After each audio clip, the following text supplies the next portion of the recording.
Hentikan rasuah. Integriti merupakan asas bagi setiap negara yang kuat. Ia menjadi tunjang kepada kemajuan negara yang adil, beretika dan beramanah. Namun, apabila rasuah mulai meresap ke dalam sistem kepimpinan, asas itu mula goyah dan masyarakat beransur-ansur runtuh dari dalam. Rasuah bukan sekadar satu bentuk jenayah keuangan, tetapi satu pengkhianatan terhadap kepercayaan rakyat dan nilai moral yang membina sebuah negara. Setiap tahun, Malaysia kehilangan berbilion ringgit akibat perbuatan rasuah.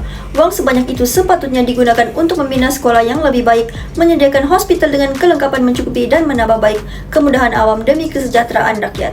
Namun, apabila dana awam disalahgunakan, yang rugi bukan sekadar angka dalam laporan. Ekonomi yang rugi ialah kehidupan sebenar rakyat. Komuniti sebenar yang bergelut terus hidup dan masa depan sebenar yang semakin suram.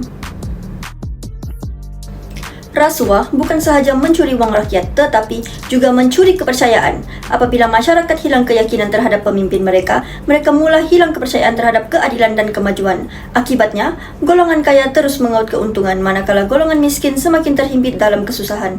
Jurang sosial pun semakin melebar dan nilai perpaduan yang menjadi kebanggaan negara mula pudar sedikit demi sedikit. Apabila rasuah menjadi budaya, malah institusi yang paling kuat sekalipun akan kehilangan kredibiliti.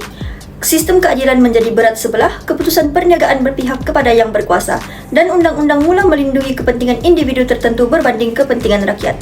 Inilah bagaimana sesebuah negara boleh runtuh bukan kerana peperangan atau musuh luar, tetapi kehilangan integriti dalam diri pemimpin dan rakyatnya sendiri. Integriti ialah kekuatan untuk melakukan perkara yang betul walaupun tiada sesiapa yang memerhati. Ia menjadi pembeza antara kepimpinan sejati dan kepimpinan yang mementingkan diri. Pemimpin yang berintegriti akan memilih kejujuran berbanding keselesaan, perkhidmatan kepada rakyat berbanding keuntungan pribadi, dan kebenaran berbanding kemudahan jangka pendek.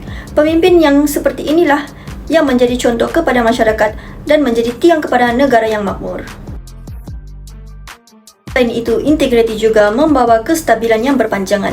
Ia membina sistem yang adil di mana semua orang mempunyai peluang yang sama tanpa mengira latar belakang. Negara yang menegakkan integriti akan menarik lebih banyak pelabur, mengukuhkan takbir urus dan mendapat penghormatan di peringkat antarabangsa. Kekuatan sebenar sebuah negara bukan sahaja diukur melalui kekayaan kewangan, tetapi melalui perpaduan marwah rasa bangga diri yang terbit dalam kejujuran dan tanggung jawab bersama.